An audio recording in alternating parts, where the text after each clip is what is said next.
The movie opens with two friends named Lane and Debbie. They are playing Ouija board in Lane's room.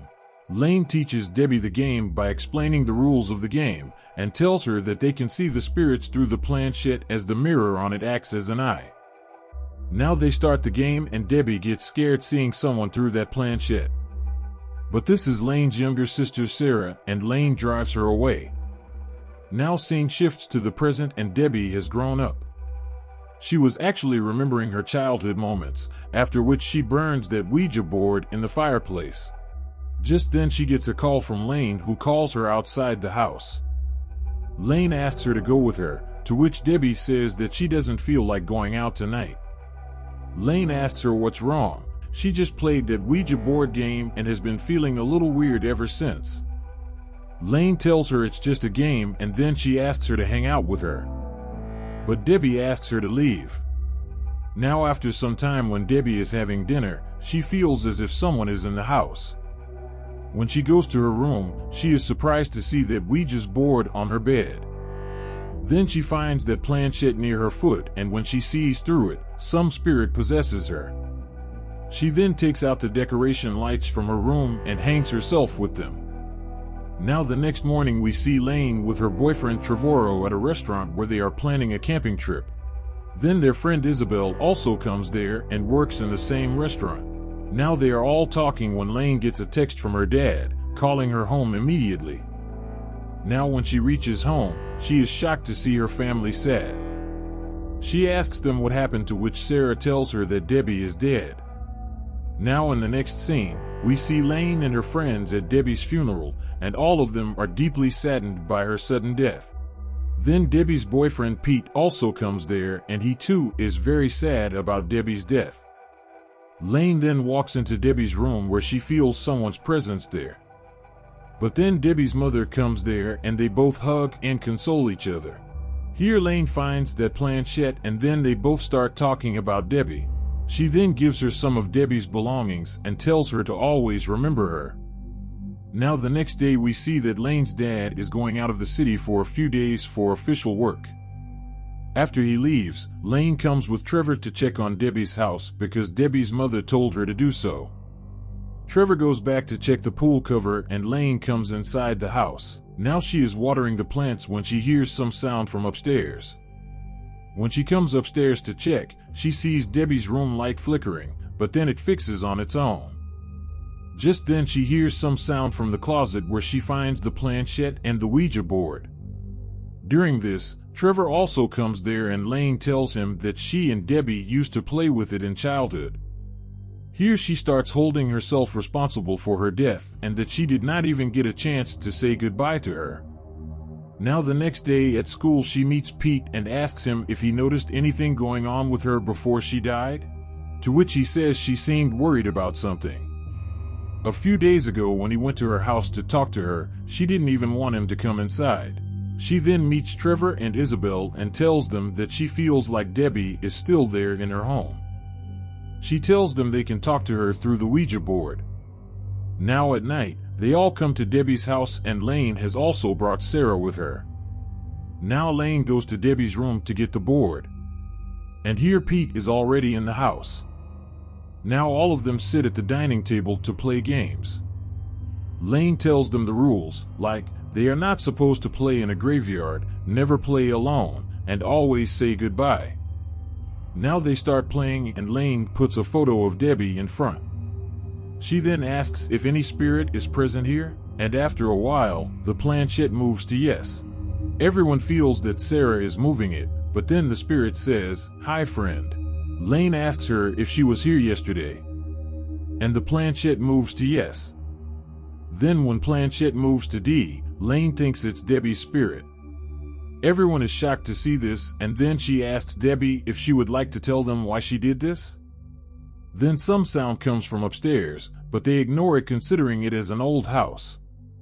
After this, they say they all miss her and say goodbye. But suddenly the lights go off and they all take their hands off the planchette. Now Sarah feels someone's presence in the house and she also hears some sound, which she starts following.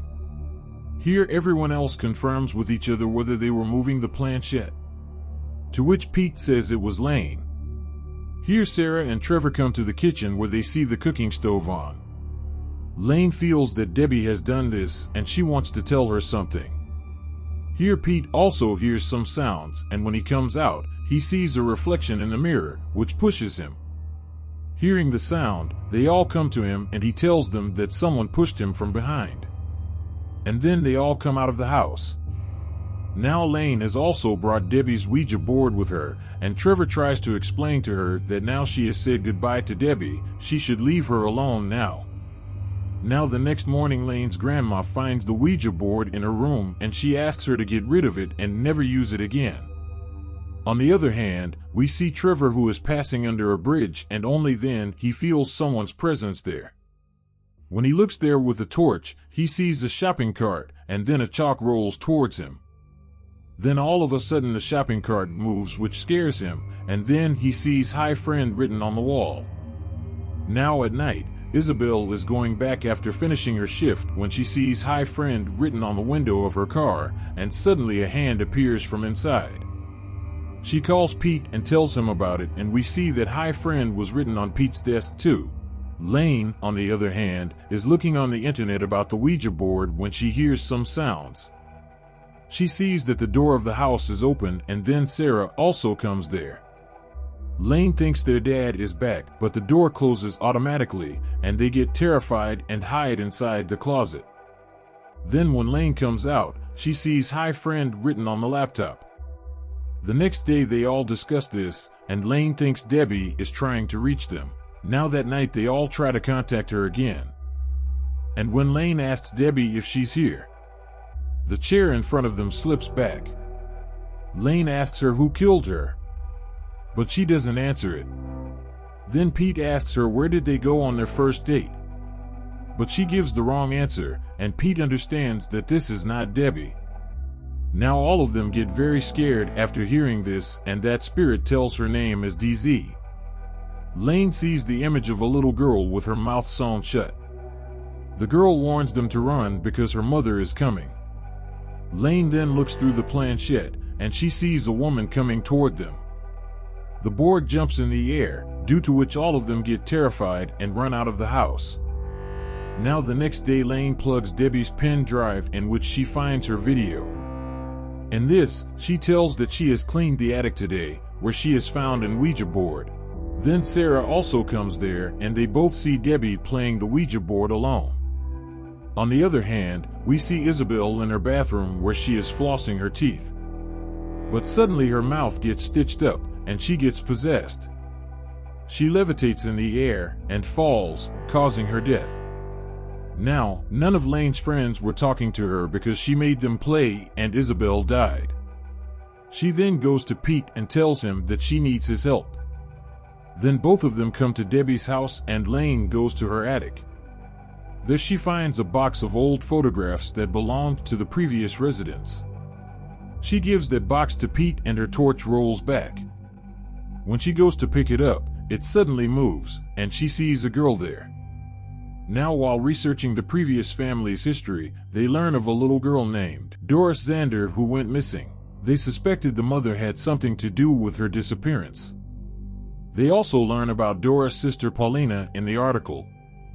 Now the next day Lane goes to the psychiatric hospital to meet Paulina. She tells her about Debbie and asks about Doris. Paulina explains that her mother was a medium and used Doris as a vessel for the dead to speak through. Their mother went mad and sewed Doris' mouth shut, killing her. She then tells her that she played the Ouija board in a graveyard and woke her up, and it is hard to stop. She tells Lane that there is a secret room in the house where Lane must find Doris' hidden body and unstitch her mouth in order for the girl to banish their mother. The friends go back to the Gallardi house, where Lane sees a shadow that suddenly attacks Trevor. It drags him away, and when Pete goes to save him, the door gets shut. Now Lane reaches a secret room, where she finds Doris' corpse, but outside someone attacks Sarah. Now Lane starts cutting Doris stitches, and only then does Mother's spirit appears there and try to stop her. But suddenly Doris screams. Because of this her mother's ghost disappears. Here Sarah regains consciousness and Trevor and Pete also come out of the room. Now when Pete comes back to his house, he is shocked to see Debbie there. But then she turns into Doris and screams out loud and possesses Pete. The next day, she revisits Paulina and tells her she did everything she said, but why didn't it work? Paulina smiles and says she is free. Lane realizes that Paulina was in allegiance with Doris all along and had intentionally lied. Doris is the evil entity and her mother was trying to stop the friends from summoning her. Lane's grandmother advises the sisters to destroy Doris' body and the Ouija board. They both leave for Debbie's house and call Trevor. When Trevor arrives, Sarah calls him to the back of the house. When he goes there, the ghost attacks him and kills him by drowning him in the swimming pool. Now Lane and Sarah reach there and start looking for Trevor. Then they see Trevor there, who is actually his ghost. Now both of them come to the basement with the Ouija board and the Lane ignites the furnace. But only then the spirit drags Sarah away from there. Sarah sees Doris's ghost there and she is about to sew up Sarah's mouth, but Lane plays the Ouija board along to draw the spirit's attention. Then Doris comes outside to her and holds her hand. She starts possessing Lane, but Debbie's ghost appears there and helps Lane defeat Doris. Meanwhile, Sarah throws Doris's body into the furnace and Lane also throws the board into the furnace, causing Doris's ghost to disappear from there. Now after a few days, Lane finds that the planchette has mysteriously appeared back at her home and the movie ends here. The end.